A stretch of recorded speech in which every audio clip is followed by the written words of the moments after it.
Labdien! Es esmu Eleonora Nikiforova, Skola 2030 eksperte, Liepājas Universitātes lektore. Mūsu tēma ir publiskas runas prasmju loma, pētījuma rezultātu publiskošana. Un mēs sāksim mūsu prezentāciju no prezentācijas un tās veidiem. Mēs visi esam saskarušies ar dažādiem prezentācijas veidiem no skolas gadiem. Grupas prezentācijas, skolotāju un pasniedzēju lekcijas, semināri, webināri vai tiešsaites prezentācijas, elektroniskas mācībās, elektroniskas konferences un tā tālāk. Visi tie ir dažādi prezentācijas veidi, ar kuriem mēs saskaramies ikdienas dzīvē. Tātad aplūkosim prezentācijas veidu, kā arī kad un kāpēc tie ir vajadzīgi. Informatīvas prezentācijas. Šis ir visizplatītākais prezentācijas veids, neatkarīgi no tā, vai tas ir izglītojošs iekārtojums vai biznesa vai uzņēmuma iekārtojums. Informatīvas prezentācijas mērķis ir sniegt detalizētu informāciju par produktu, koncepciju vai ideju konkrēta veida auditorijai. Tie bieži ir analītiski vai prasa racionāli iesniegtu datu analīzi. Ir dažādas situācijas, kur varat izmantot informatīvas prezentācijas. Pārskati. Ideāla vieta informatīvu prezentāciju izmantošanai ir ziņas, jo nepieciešams, lai prezentētājs sistematiski sniegtu informāciju. Briefings sanāksme. Tas ietver noteiktas tēmas pozitīvo un negatīvo aspektu izskaidrošanu dažos vārdos. Tā ir ātra un efektīva informācijas sniegšana par problēmu, lai ietekmētu lēmumus vai rastu risinājumus.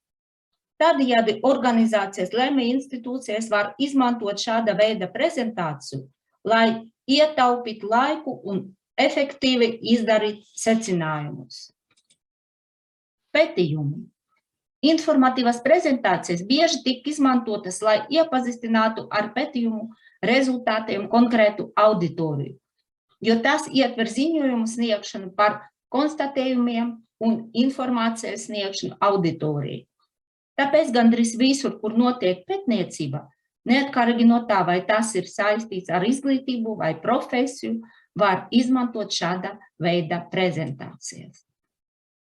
Padomi informatīvu prezentāciju sniegšanai. Lielas tehniskas informācijas un statistikas apjoma dēļ koncentrēties uz galvenajiem punktiem. Uzturēt savu prezentāciju vienkāršu un skaidru. Izvairīties no sarežģītām teikumu struktūram un grafikam.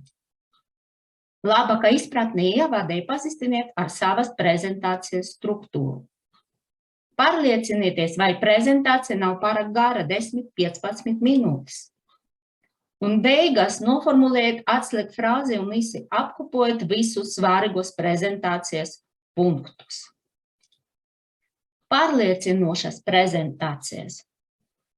Pārliecināšana ir māksla motivēt vai pārliecināt kādu rīkoties vai mainīt savu rīcību vai domas.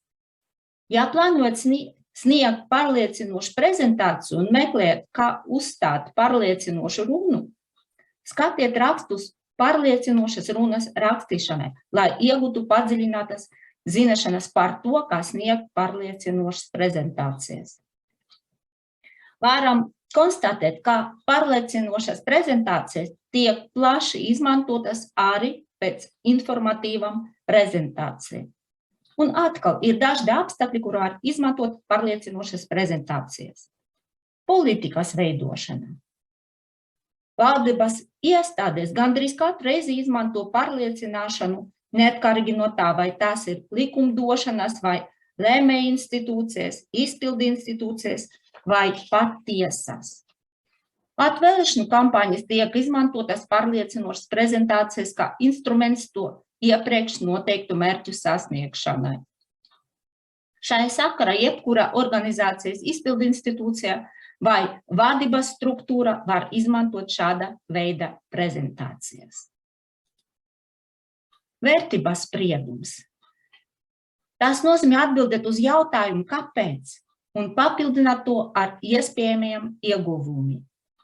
Vērtības spriedums ir tāds izteikums, kura izpaužas mūsu subjektīvais emocionālais viedoklis un attieksme pret kādu parādību vai cilvēku vai rīcību. Mēs katru dienu klasificējam, ranžējam, salīdzinām. Padomi, kā sniegt pārliecinošu prezentāciju. Sāciet prezentāciju ar atbilstošu citātu vai statistiku par savu tēmu, lai veicinātu uzticamību. Pastāstiet anekdotu vai personisku stāstu, lai izveidotu emocionālu saikni ar savu auditoriju.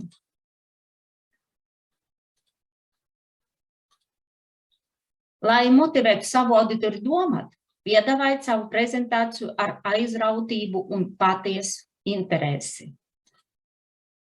Labākai prezentācijas izpratnei un skaidrībai atbildiet uz jautājumu, kāpēc. Skaidri formulējiet savu viedokli, noskaidrojiet un kliediet šaubas, ja šķiet, ka jūsu auditorijai tādas ir. Demonstratīvas prezentācijas. Tas ietver procesu vai produkta darbības pakāpenisku demonstrēšanu. Tātad meistarklāse par komunikācijas prasmi vai produkta modeļa izgatavošanu ir demonstratīvas prezentācijas piemērs. Parasti auditorija ir aktīva šādu prezentāciju sastāvdaļa, un tas var darboties jebkura kontekstā, kad vēlaties, lai klausītāji apgūtu jaunas prasmes. Instrukcijas. Tas ietver procesa vai darba vadlīņu vai soļu sniegšanu. Mācīšana, kā soli pa solim izgatavot automašīnas modeli, ir labs piemērs, kur varat izmantot šādu veidu demonstratīvu prezentāciju, lai vadītu savu auditoriju. Šis veids darbojas arī ar recepšu demonstrēšanu un gatavošanas darbnīcām. Padomi, kā sniegt demonstratīvu prezentāciju. Plānojiet īsu ievadu, ne vairāk kā 5 minūtes. Iepazīstiniet auditoriju ar savu produktu un tā funkcijām, pirms stāsta, kā rīkoties ar darbībām. Izskaidrojiet darbības ar diagrammu vai parādiet tās auditorijai reāllaikā. Veltiet vienādu laiku visam auditorijas personam šaubu noskaidrošanai, ja tādas ir. Un apspriediet iespējas vai variantus, ko auditorija var izmēģināt prezentācijas beigās. Motivējošas prezentācijas. Kā liecina nosaukums, prezentācija ietver iedvesmu citiem. Iedvesmojošās prezentācijas galvenais mērķis ir motivēt vai virzīt savu auditoriju. Izmantojot tādus paņēmienus kā stāstu, anekdošu stāstīšanu vai pat humors, auditorija rodas emocionāla saikne ar vēstījumu. Padomi motivējušies prezentācijas sniegšanai. Prezentāciju vajag turpināt pēc nelielas pauzes, bet saciet ar jautājumu, kas liek aizdomāties. Piesaistiet auditoriju stāstot par personiskām epizodēm un pārdzīvojumiem, lai rosinātu empātiju. Akcentēt galvenos punktus.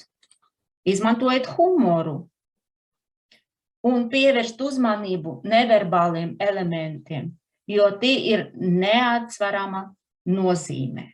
Mimika, ķermeņa valoda, runas modulācija, tonis un tā tālāk. Biznesa prezentācijas. Korporatīvajā pasaulē prezentācijas ir labākais risinājums.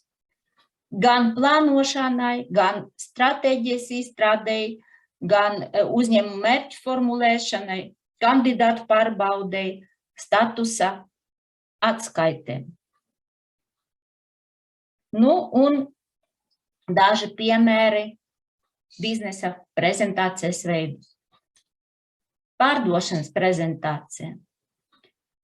Tirdzniecības prezentācija tiek sauktas arī par pārdošanas ierakstiem, kas ietver informācijas sniegšanu par produktu vai tā pārdošanas pakalpojumu. Tam ir iepriekš noteikta stratēģija pārdošanas darījuma uzsākšanai un slēgšanai. To var izdarīt klātienē vai mūsdienas par tālruni vai izmantojot e-saziņu. Sanāksmes. Sanāksmes var sasaukt dažādu iemeslu dēļ, un tam var būt arī dažādas formas. Konferences, gan video, gan klātienē, valdes sanāksmes, neformāls komandas sanāksmes, ikdienas ziņojumi un tā tālāk. Ir dažādi tikšanās konteksti biznesa vide. E-prezentācijas. E-prezentācijas pastāvēja arī pirms Covid pandēmijas, taču tas tika izmantotas reti. Taču līdz ar notiekušu pandēmiju e-prezentācijas vai attālinātas prezentācijas ir aizstājušas visus pārējos prezentācijas veidus un būs ar mums vēl kādu laiku. Tomēr no gaišāka puses tā ir videi draudzīga alternatīva parastai klātienes veida iesaistīšanai, kā arī ietaupa transportēšanas un citas izmaksas. 1 pret 1. Intervijas parasti ir individuālas un ietver jūsu sasniegumu un spēju prezentēšanu potenciālam darbdevējam. Papildus intervijām 1 pret 1 tikšanas tiek izmantotas arī pārdošana un marketingā, lai noslēgtu biznesa darījumu. Mācību sesijas, semināri. Bieži vien darbiniekam notiek apmācības darba vieta, kur mērķis ir paaugstināt darbinieku zināšanas un prasmes. Plaši tiek izmantot semināri, kuros parasti piedalās runātāju grupa par kādu tematu. Tad beidzas ar jautājumu un atbilžu sesiju. Padomu biznesa prezentāciju sniegšana. Slaidos iekļautas galvenās frāzes un citu svarīgu informāciju izceliet treknrakstā. Izvairīties no slengu vārdiem un neformāla runas toņa. Ja jūs sniedzat pārdošanas prezentāciju, izskaidrojiet savu produktu vai pakalpojumu vienkāršiem un skaidriem vārdiem un uzskaitiet iemeslus, kāpēc tas ir izdevīgs jūsu potenciāliem klientiem. Esiet punktuāli. Nu, un pāris vārdus par PowerPoint prezentācijām. PowerPoint prezentācijas, jeb PPT, ir visefektīvākās no visiem prezentāciju veidiem, jo tās ir ērtas un viegli saprotams.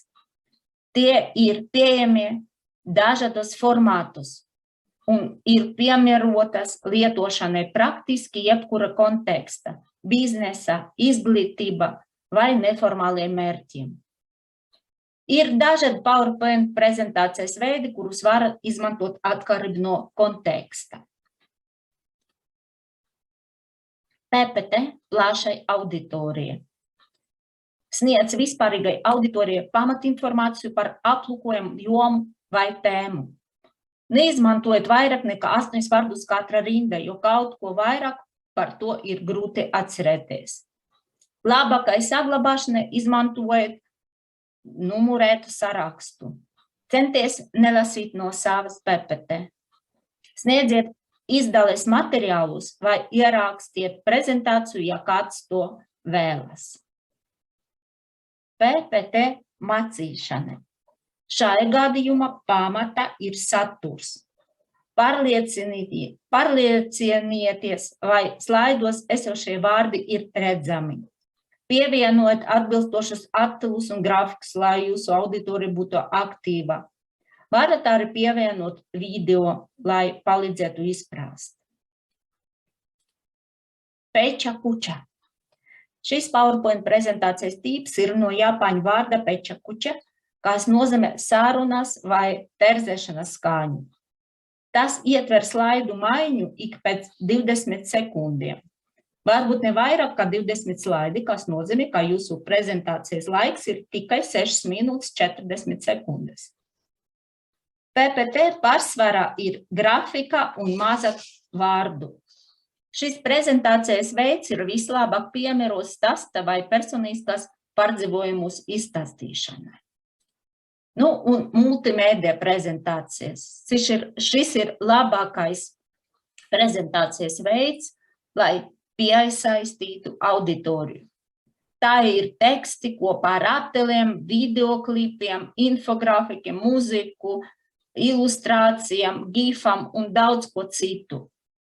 Infografiku, piemēram, diagrammu un grafiku pievienošana atvieglo izpratni un ietaupa laiku. Mūzika palīdz jūsu auditorijai būt relaksētai un vienlaikus padarot viņus modrākus un iesaistītus.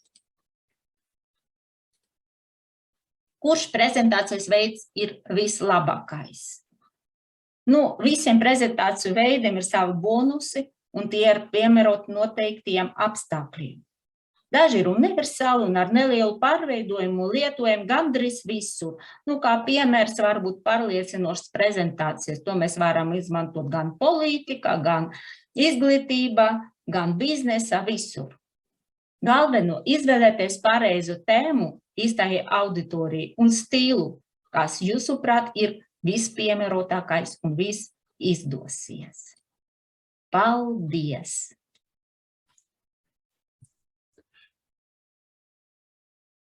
In this part of the presentation, we're going to look at issues related to teaching presentations.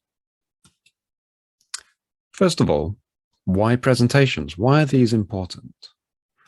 Well, the students will have to present at a conference at the end of the year about their research, so they need help in being able to do this.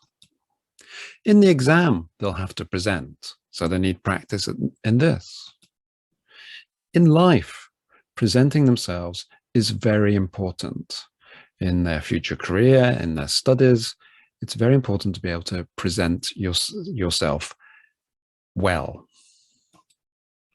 And also, presenting provides realistic, authentic listening practice to the fellow students. So it's a good thing to do that.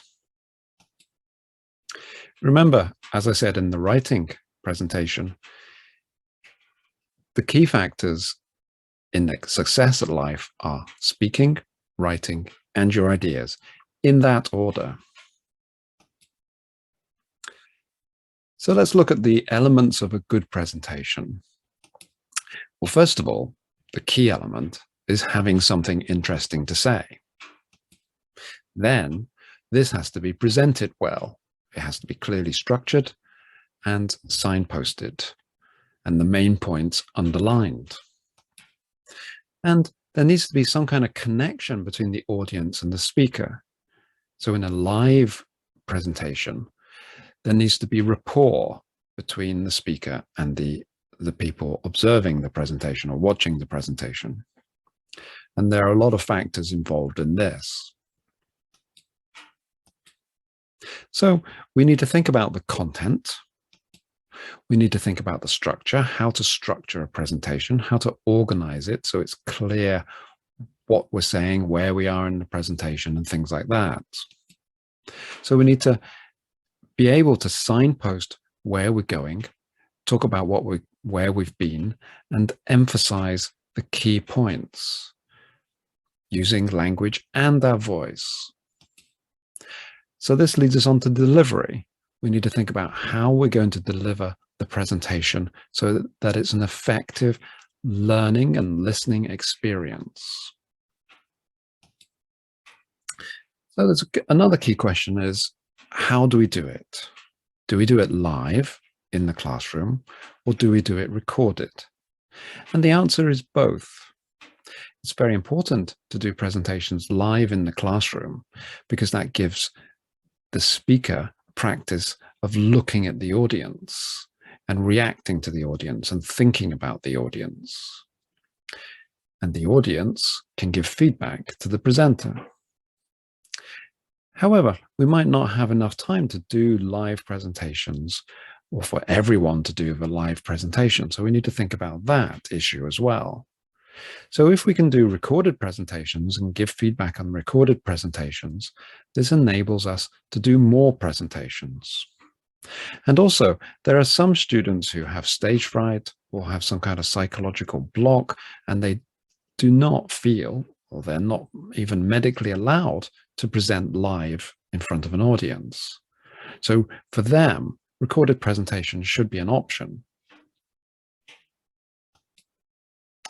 Let's have a brief look at this Common European Framework of Reference and see how that helps us in thinking about the differences between B2 and C1 for speaking. So, general speaking, B1, B2 students should be able to give clear, systematically developed descriptions and presentations. So they need to be clear and systematic. Whereas at C1, the presentation should be clear and detailed, and these should be presentations on complex subjects. So B2 will be less complex, and C1 will be more complex subjects. And there would be an appropriate conclusion to the presentation. And this is not really mentioned in B2, though of course we should encourage B2 students to have a conclusion. If we look at the specific addressing the audiences scale, we can see that B2 in the lower level, they can give a clear, prepared presentation with reasons and things like for and against the particular point of view and advantages and disadvantages of various options. If we move up to the upper level of B2, again, the presentation should be clear and systematically developed with highlighting and some supporting detail. And then if something happens, someone makes a comment or something, they can depart from the prepared text. Whereas in C1, it has to be clear and well-structured, complex subject, as we saw before. They need to be able to structure a longer presentation so that the audience can follow the presentation, the sequence of ideas. And there needs to be an overall argument to the presentation, not just a collection of random points.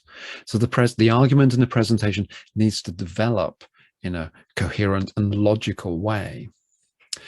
And they should be able to speculate or hypothesize about complex subjects and balance alternative proposals. And of course, handle disruptive questions and things like that. Looking at overall phonological control, which is a factor in speaking, B2, the key word here is they can generally use appropriate intonation and stress and articulate individual sounds clearly. Now, generally used means there might be some problems at some times with intonation, stress placement, and sounds.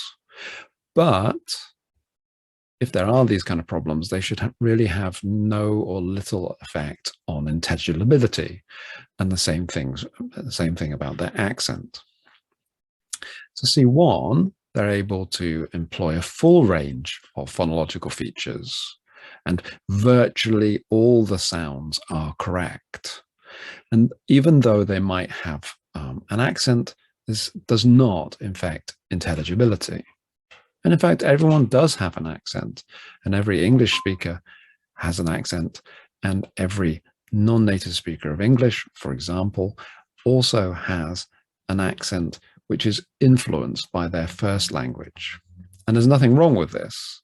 It's a matter of how much interference there is from the first language accent in the intelligibility of English. Sound articulation. B2, a high proportion of sounds are clearly articulated, and that means not all, though the speaker is intelligible throughout. So even though there are maybe some problems with the sounds, we still understand them. There are no impeding errors. We don't wonder what that word was.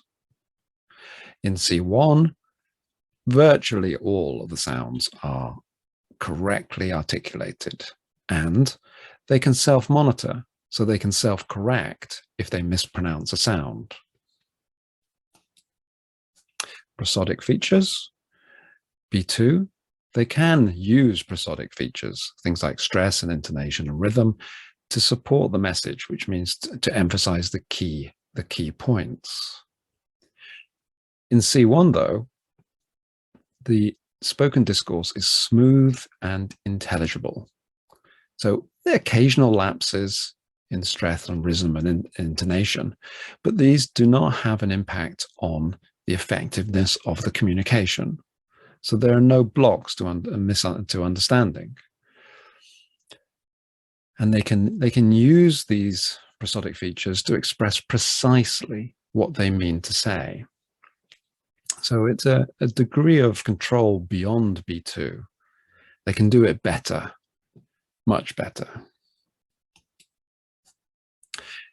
The flip side of speaking is listening. So we're talking about presentations, but we also need to think about the audience. Can the audience understand what the speakers are saying?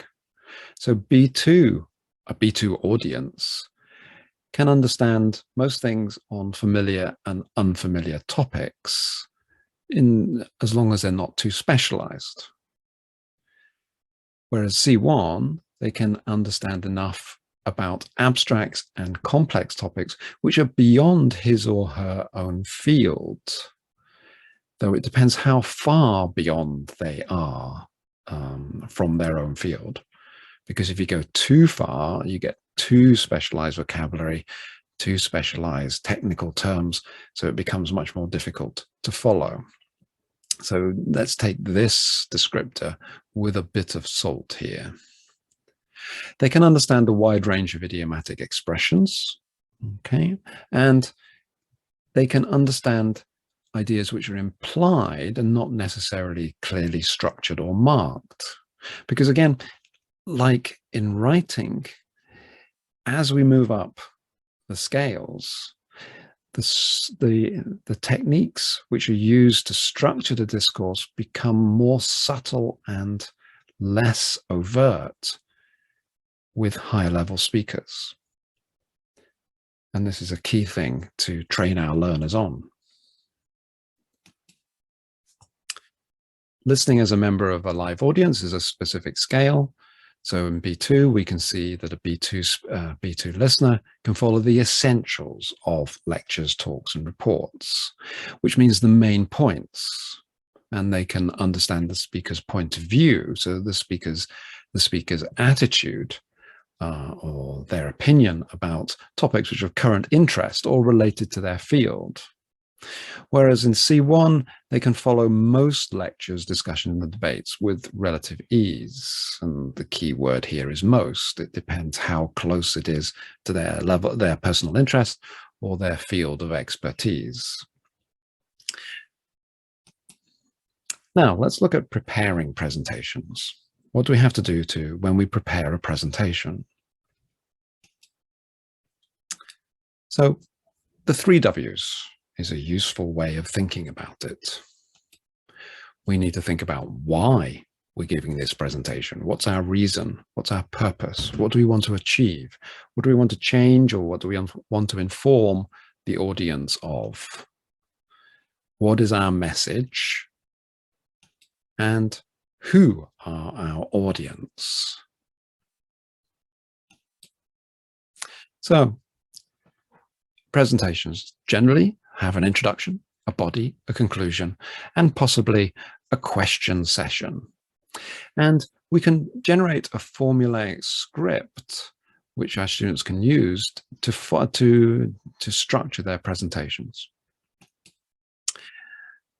One way of doing this is to think about this gentleman here, who is a biker, and there's this series of points. We start with a bang. Something interesting, something to grab the audience's attention, and then the introduction proper, and then the key points. We need to move through the key points in a logical sequence.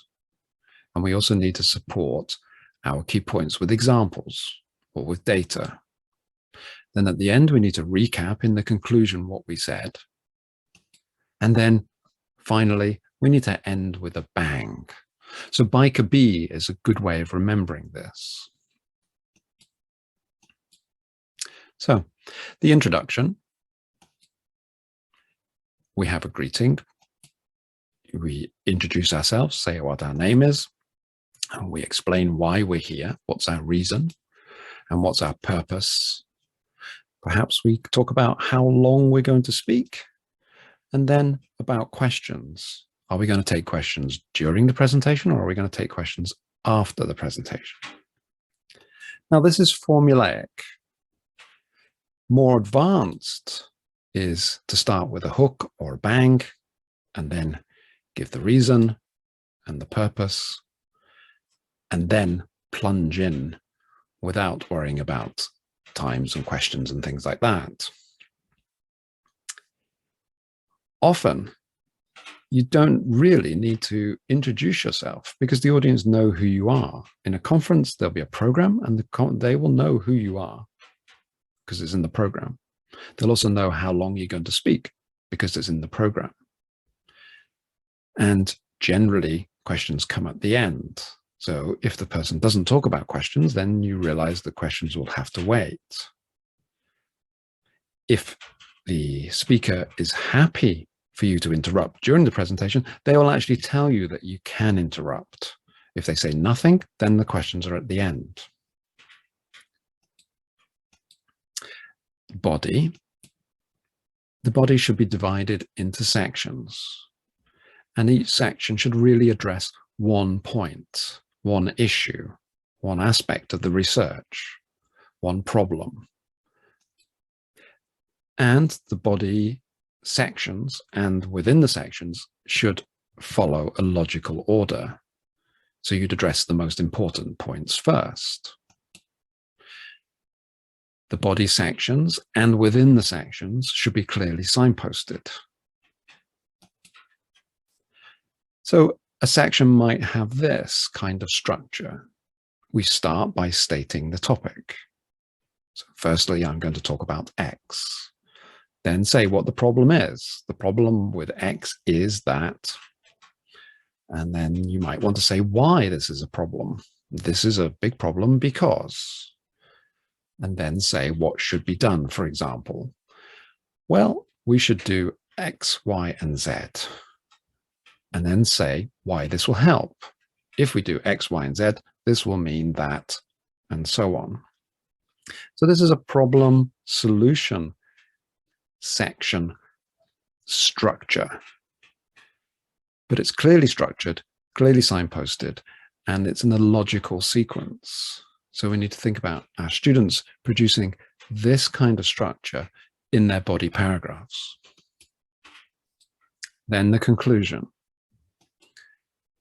Recap the main points made, say thank you, and ask for questions. Now, this is a formulaic conclusion. A more advanced conclusion would be to recap the main points made and end with a bang. And don't say thank you and don't ask for any questions. Because often the conference organizers would be in charge of the questions. And so someone will stand up and say, thank you very much, Mr. Smith. Are there any questions from the audience? So this is a more advanced conclusion, but it does recap the main points made. And the main points made are not just, I talked about X and I talked about Y, and then I talked about Z. The main point, the recap is, I talked about X and I suggested that. Then I talked about Y and I recommended that. And then I finally talked about Z and I suggested that. You give your recommendations, not just the topics which you talked about. Questions, very important part. We need to test our students' ability to be able to deal with questions. And they need to be able to thank the speaker for the question. They need to be able to respond, to answer the question if they can. They need to be able to deflect the question. And they need to be able to reflect the question back on the speaker. by saying something, well, that's a very interesting question. You seem to have thought about this a lot. What do you think? So we need to practice dealing with questions in different ways. Now, we can give the students a presentation outline, and there's a copy of this close to this presentation on the course. Now, this is something which we should be using from year 10, if not year 9 and above. It's formulaic, and the learners should be able to master this script and practice this script and use it as the baseline performance. But in the more advanced levels, they need to go beyond this. They need to develop this. So as you can see, there are the stereotypical formulaic expressions like, good morning, ladies and gentlemen. Thank you for coming. Before we start, I'd like to introduce myself. But there's no bang here. So this is a standard formulaic script, which we should take as the minimum which we should expect our students from year 10 to be using. And how do we use this presentation outline? So at first, the first time, year 10, they should use the outline to script their presentation, fill in the boxes with what they're going to say. Then they should sound script this text, and I'll talk about a bit more about this in a bit more detail shortly. And then they should practice. This is very important. They should practice and get feedback. And then they should deliver. And at first, they can deliver by reading the sound scripted text. This is not a problem. Then, a bit later, after doing that a couple of times maybe, then still in year 10, they should use the outline to script the presentation. They should sound script the text. They should make speaking notes here. And then they should practice from the speaking notes rather than the sound scripted text, and then deliver from their notes rather than reading the scripted text. And then year 11, we should be looking at them making speaking notes about the presentation and not using the presentation outline as a document to complete and then sound script. And then they deliver from the notes. And then year 12, they should be making speaking notes and practicing, and then deliver without looking at the notes. So you can see there's a progression through this. We're developing their skills at presenting, scripting at first, sound scripting it, then making speaking notes and speaking from the notes, and then making speaking notes and speaking without notes. So let's talk about sound scripting, which I mentioned just now. So if the student has this as their script for their introduction, what they should do once they've scripted this is to divide it into chunks. Now, at the beginning and the ending of each of these chunks, there would be a slight pause. And then they should go through it and mark which words should get the stress and which words should get the most stress. So, well, good morning, ladies and gentlemen. Thank you for coming. Before we start, I'd like to introduce myself. My name is Donald Trump, and I'm a city planner. I'm here today to talk about how to make Riga into a world-class city. They then use this scripted and stress marked script to deliver their presentation and to practice it and then deliver it.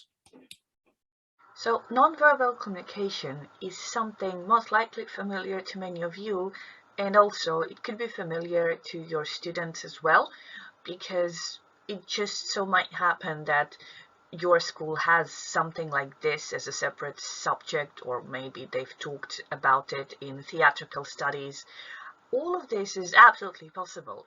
However, if we're talking presentations, one of the things, and one of the main things I'd say people will be looking at along with the slides is, of course, the person themselves. This is why it is very, very important to make sure your students are comfortable with how they look, with how they behave, with how they speak, how they present themselves, and not just the slides and not just the language. So I'm going to go over a couple of basic things you could remind them of, or even spend some time on, so that they know and they understand what has to be paid attention to. Because there is this thing with students, with Latvian students for some reason, when it comes to presenting, not all of them feel confident enough, not all of them feel good enough, and this results in a good presentation in terms of slides and contents, but not in terms of the presenter themselves. So when we talk nonverbal communication, we can list down 6 different qualities, 6 different points of interest, and I'll go over them in a sequence, and then I'll pay attention to one particular one that I, as a teacher, noticed my students are lacking, and this is something I like to work on. But all in all, we have chronemics. And chronemics is how we use and feel time and speed when we talk. So for example, if we feel stressed, we all of a sudden start increasing our talking speed. And this might result in some of the words getting jumbled. Or on the other hand, we start blanking out, and we start having these, pauses, trying to search for words. And of course, all of this influences the overall presentation. So make sure your students have an understanding of how they feel time, how they feel speed when they are presenting. Vocalics is, of course, very self-explanatory, is one's vocal qualities, right? So this volume, the pitch, etc. This we will return to in a moment. Haptics is how one uses touch to express emotions and feelings. So, for example, during the presentation, is there a chance to go around? Is there a chance to start touching objects? Maybe this makes them feel safe. Maybe this makes them feel more comfortable, more secure. This can also be, touching one's clothes or the table or whatever. Most likely during a research presentations, haptics will not be an issue. However, they still can say a lot about the person. So remind them that this exists. Of course, kinesics, the biggest one, the body language of a person. And this we know a lot about, when the hands are crossed, when the legs are crossed, when we don't maintain eye contact, when we are kind of moving very desperately from side to side or fidgeting. All of this is kinesics, and this should be worked on if you want to look professional as a presenter. Then we have proxemics. Again, something not many people think about most likely, but this is to maintain distance and the meaning of that distance.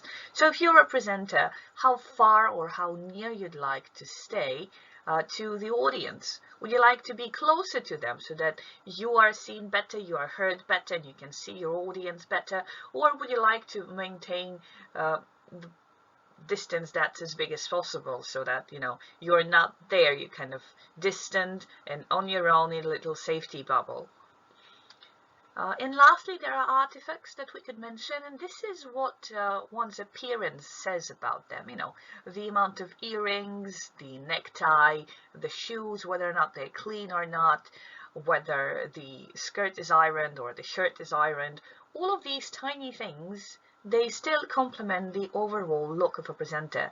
And this is what you bring into your speech, right? So artifacts should definitely be remembered if we're talking professional presentation of something. So, and as promised, I wanted to cover one of these in a slightly detailed way, and that would be vocalics. So, as mentioned, I as a teacher myself, I experience this quite frequently. When my student has to present, vocalics are very much off. I really don't know why, but they are off. When they speak, when they talk on a daily basis, everything is fine. But as soon as they have to present, something happens. And what I get very frequently, sadly, is monotonous mumbling or very stressed out peeking slash reading slash talking when they don't even understand what exactly they want to say or what they're saying. They don't feel confident. And with this, it is very difficult to listen to them as presenters.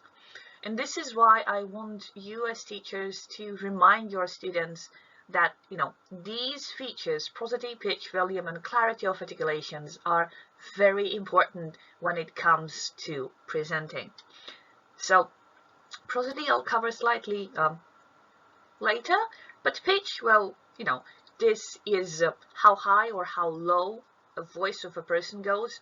I can immediately tell you when we have to present, our pitch changes drastically. So all of a sudden we sound squeakier, or all of a sudden we try to sound lower so that we maybe sound more fancy, right? So pitch. Volume is volume. This depends on one's power of the diaphragm, on the power of the vocal cords, how are you able to maintain the volume you wanted to, or if you're able to maintain the volume you wanted to. How loud can you be? How quiet can you be? And of course, whether or not the stress factor plays into the volume of your voice. And lastly, it's clarity of articulation. So they need to not be afraid to open their mouth properly, to articulate properly, to have the this as this and these as these, and not mix them with W's, with what very frequently happens, sadly. So these vocalics features. And then prosody, right, the one I promised I'd talk about separately for a bit. Well, it consists of intonation, and I would suggest reminding them what is the primary information of the English language, and that would be a fall. Like, you can even ask a question with the falling information. It will still sound okay. So do spend some time talking about intonation with your students, so that there's a falling one, a rising one, and the rise fall and the fall rise. What do they mean? When do we use them? And make sure they know how to use them, because very frequently there is a meaning hidden behind intonation, especially if we're talking jokes, if we're talking sarcasm, if we're talking irony, so that they know that this has to be intoned in a certain way in order to not be misunderstood. The second prosody element would be stress. And absolutely, they have to know how to manage a stress of a sentence, a stress of a word, a stress of a phrase, because in the English language, stress is very prominent. And of course, there are some instances when stress can change the meaning of a word. So, for example, if they're reading from their notes and they are also feeling stressful, and then they come across the word object. So is it an object as a noun, or is it object as a verb? So which one? They have to make sure they know how to govern the stress of a word in order to make the best of impacts. And lastly, one of my favorite elements of prosody is rhythm. The English language is very rhythmical. It is beautifully rhythmical.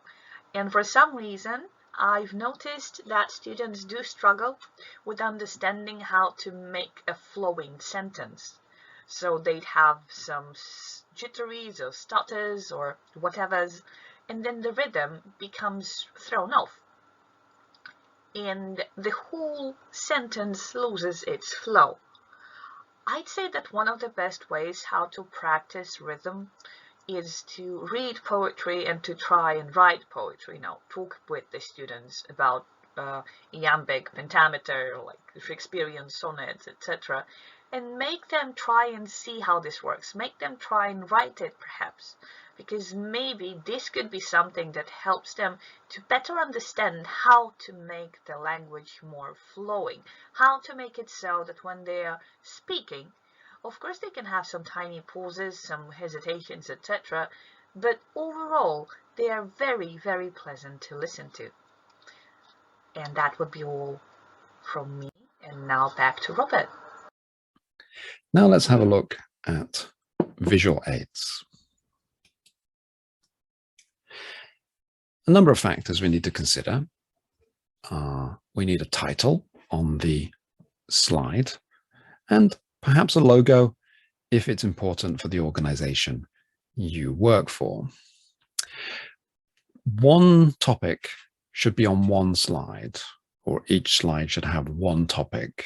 There may be different points to the topic, but each slide should only deal with one topic, one problem, one issue, one solution. Visuals are very important, but only if they add something to the slides. Colors of the text, it's recommended to have black and one other. If you have too many colors, then it becomes confusing unless you're very careful with the design. And the text, not too much text. And we'll talk about that a bit later. Which is better? We can see the two slides, one on the left and one on the right. The one on the left is much better than the one on the right. It has a title. They both have titles and they both have visuals which are related to the topic, and they both have logos. They differ in the amount of text.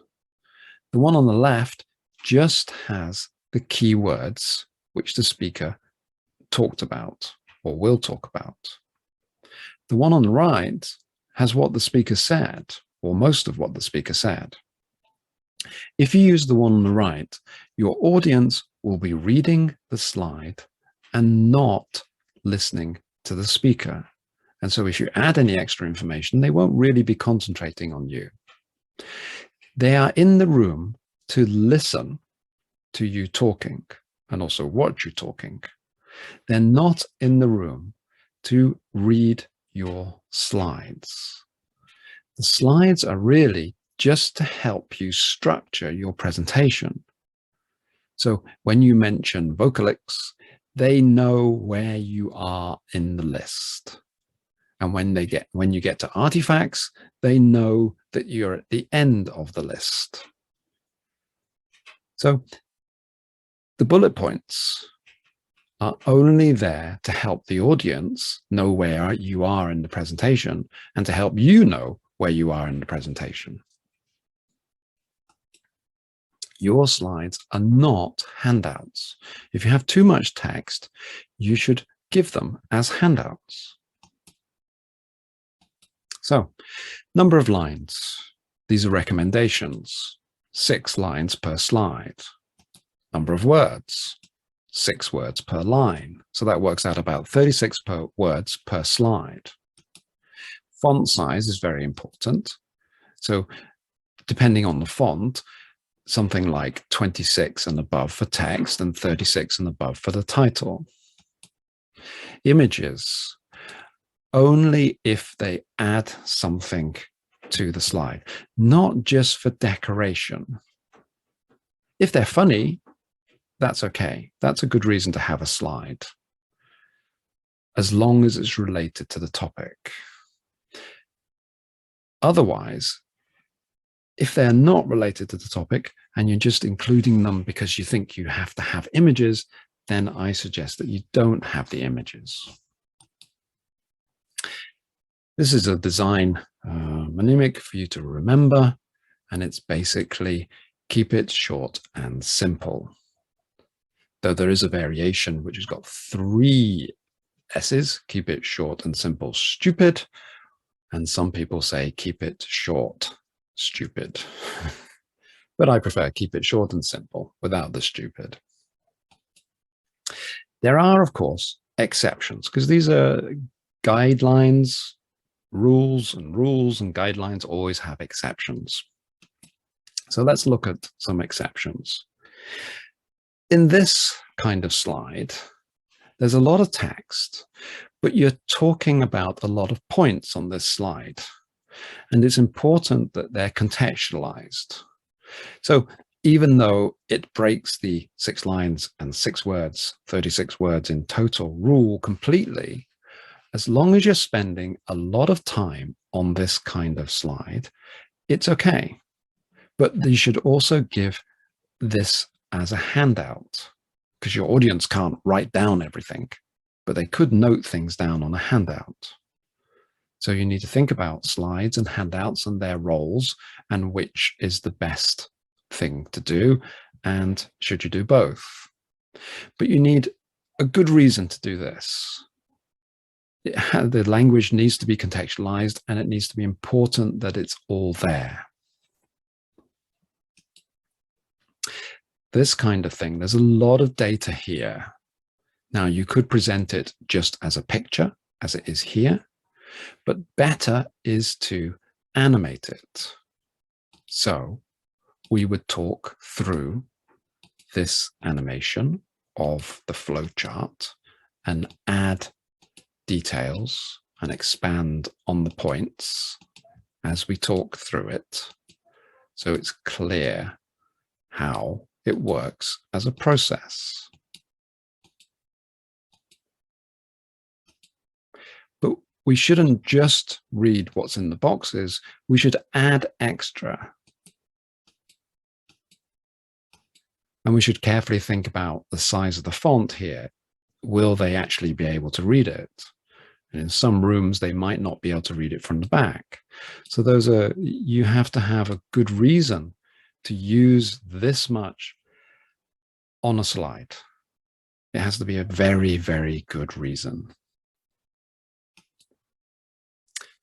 Infographics like this are also an interesting thing to do, but you should hide and reveal as you talk through.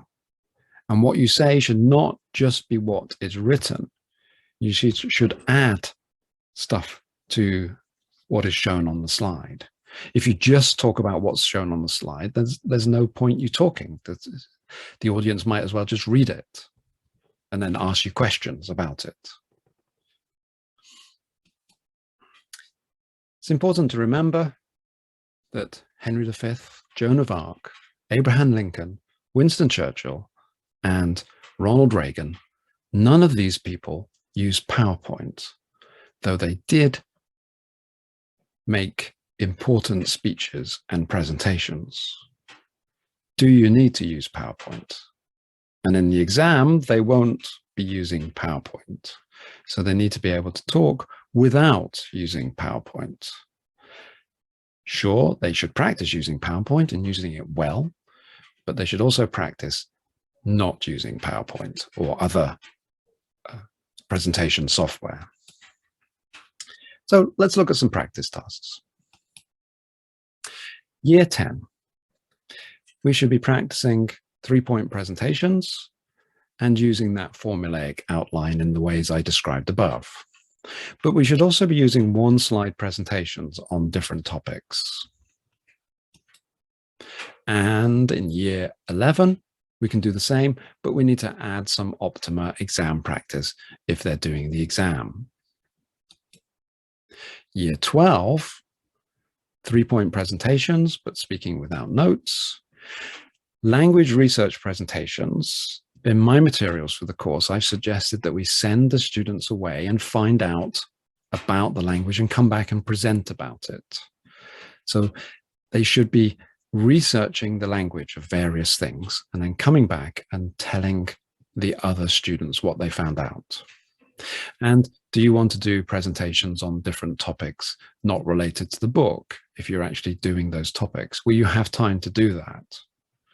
And then, of course, there's the poster presentation, which they should do, the conference presentation, and exam practice. So if we look at the progression for all of these from year 10 to year 12, it's something like this. In year 10, I suggest they do 5 3-point presentations and do some 1-slide presentations. We'll talk about 1-slide presentations in a moment. In year 11, we add exam preparation to this mix if they're doing the Optima exam. And these could be a mixture of in-class and recorded presentations. Year 12, we have the book choice, which might involve some kind of presentation, and then the period of reading the book. And during this period, they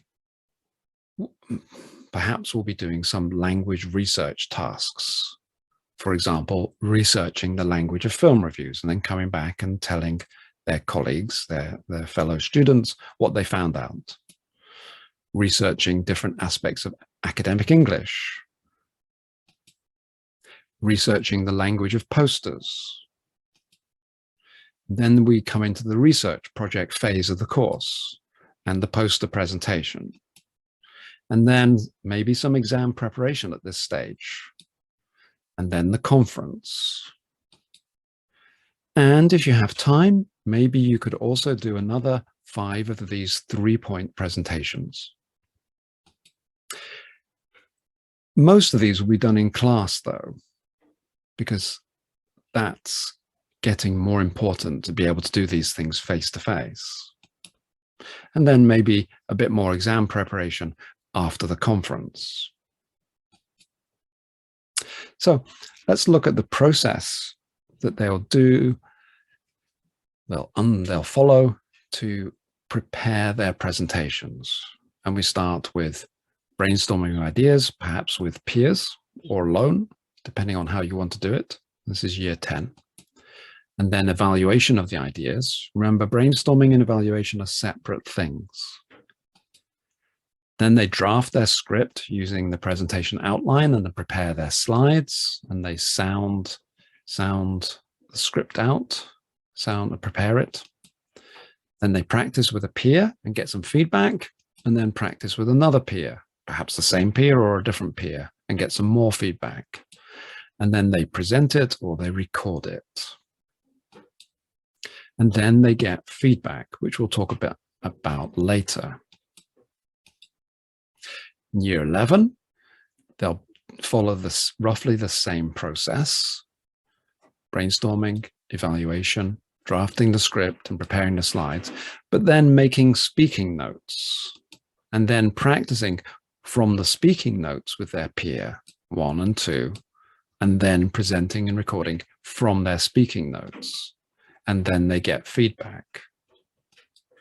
Year 12, brainstorming ideas, again, perhaps with their peers, evaluating the ideas, making speaking notes. We go straight to this stage. Then they prep the slides, then they practice, present, record, and get feedback. So 3-point presentation. Using the presentation outline, they talk about 3 main areas or 3 main issues or 3 problems or 3 suggestions or 3 courses of action. It's formulaic. We're using it to master the formulaic script. And we can use tasks like this. Suggest 3 ways to improve your hometown, to make your hometown a nicer place to live or something like that. So this would be a kind of task for year 10. In year 11 and 12, you go beyond this. You use speaking notes in year 12, in year 11, and in year 12.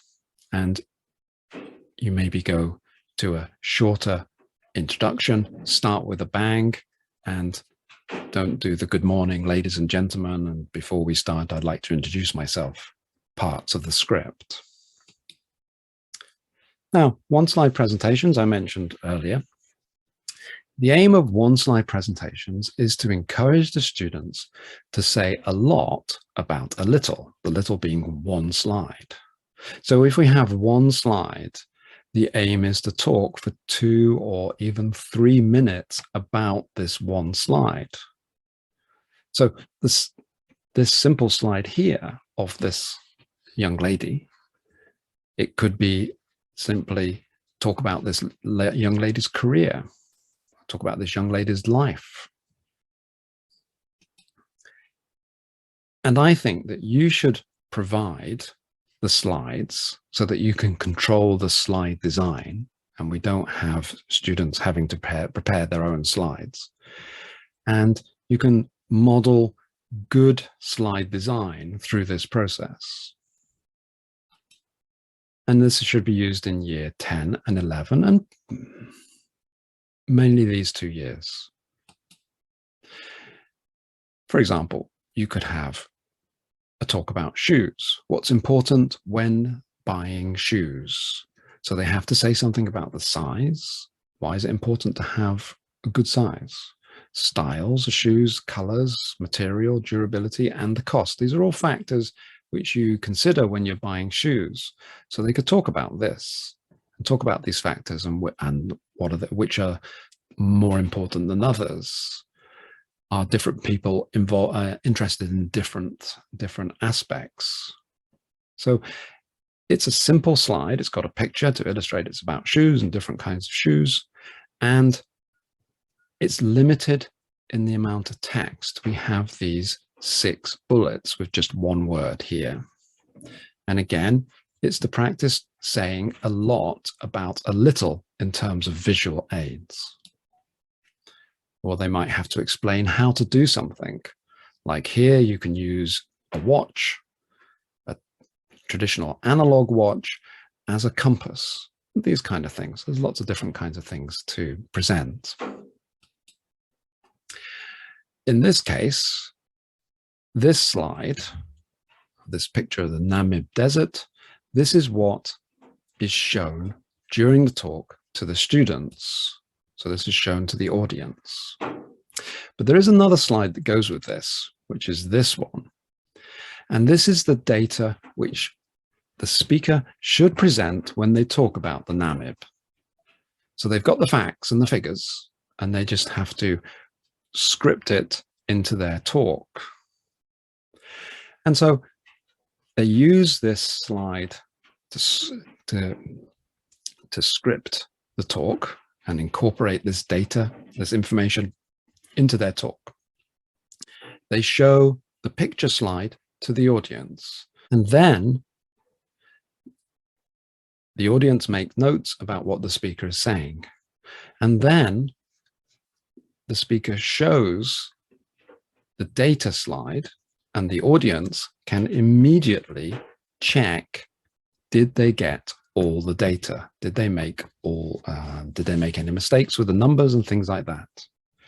So it's a self-checking exercise in that way. So this slide acts as the preparation slide and as the key for the listening task for the audience. We can use these kinds of slides, infographics which show processes, and have a lot of data. You might have graphs of different kinds and things like that. They need to be able to talk about processes and present data. So these are very useful presentation tasks. But again, one slide is all that's required here, or one slide showing one graph and talking about one graph, and not just saying it shows one thing and moving on to the next one. Now, the language research task I suggested is to present their findings of their research into different aspects of the language. So, for example, if they were told or asked to find examples of paragraphs and look at how they're structured in academic writing, they might come back with this kind of paragraph. And they will talk about Chomsky 65 as the referencing, and then talk about the verb claimed, and then talk about this. What is this? How it relates back, and why is was used, and then again this. What is this? What's it referencing? And then why is used, and then why is this was abandoned? Why is the verb here? And how is the reference done here? So for many tasks, they should be able to go away and find their own examples and study them, and then come back and present them. And this is useful practice for the conference presentation when they'll be presenting their ideas about something related to the book. The poster presentation, they'll need a poster, and they'll talk about the poster and their plan, and there might be a Q&A related to this. And then at the conference, their presentation should consist of a title slide. There should be some kind of reference into previous research on the topic. And then the main part of the presentation should be about their findings of their research and then their conclusions. And of course, we've got the exam preparation tasks, which the students will probably need to synthesize information, summarize information, and give their opinion about information on a topic. Key question, though, is how much practice? And when should this practice take place? It's probably not a good idea to leave it right to the very end, but to spread it out over the latter part of the course. But the other presentations which they'll be doing during the course will help them towards the exam preparation task. So it's not too much to worry about. There needs to be some practice. And we mustn't forget the audience. Now, the audience has two roles in these presentations. First role, they should listen and make notes, and these should be checked in some way. We need to check how well the information was communicated by the speaker. And the students should also listen and give positive feedback for the presenter. And you could either ask all members of the audience to do both of these things, or you could choose specific members of the audience. For example, say you two, you're going to listen and give positive feedback on this presentation. And that might be a good way of doing it, of sharing it around so that somebody gives positive feedback at the end of the presentation. So let's talk about giving feedback in more detail. Now, throughout the course, there's been a discussion between marks and feedback, and marks are all very well. And if you have to give marks, then you should give marks. But marks just tell students where they are or how successful they have been at that task, which is where they are. Whereas feedback helps them to get to where they want to be. Feedback is focused on how they can improve their performance for the next time. And so feedback is much more important than the actual mark. It's all very well giving them a mark, but you also need to give them detailed feedback about their performance. And presenting and writing, they're both performances. And that's an important way of thinking about it. How should we improve their performance the next time? So who should give feedback? Well, I think the audience should give feedback. The classmates, the other students should give feedback of the experience and how well the ideas were communicated and all aspects of the presentation. But there should only be positive feedback.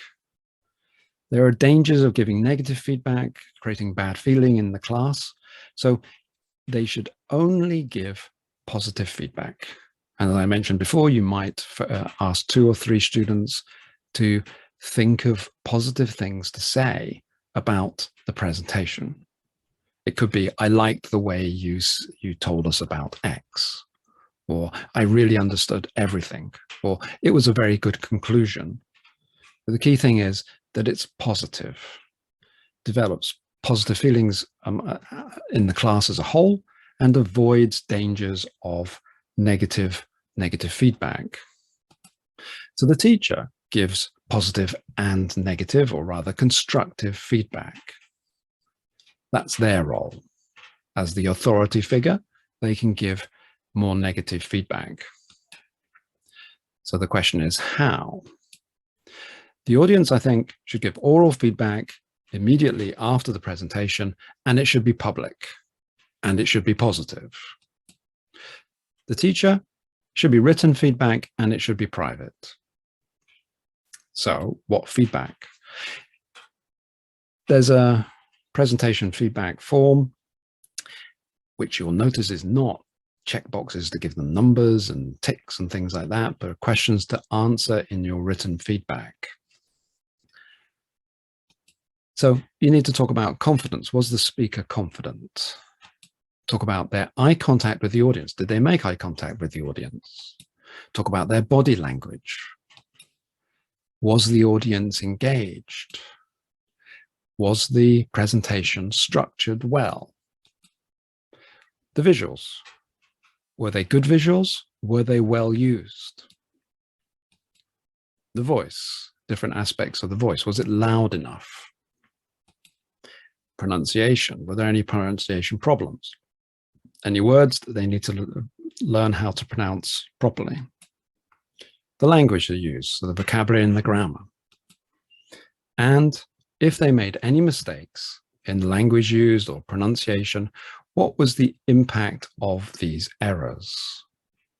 And then what specific improvements should be made to be better the next time? Thank you.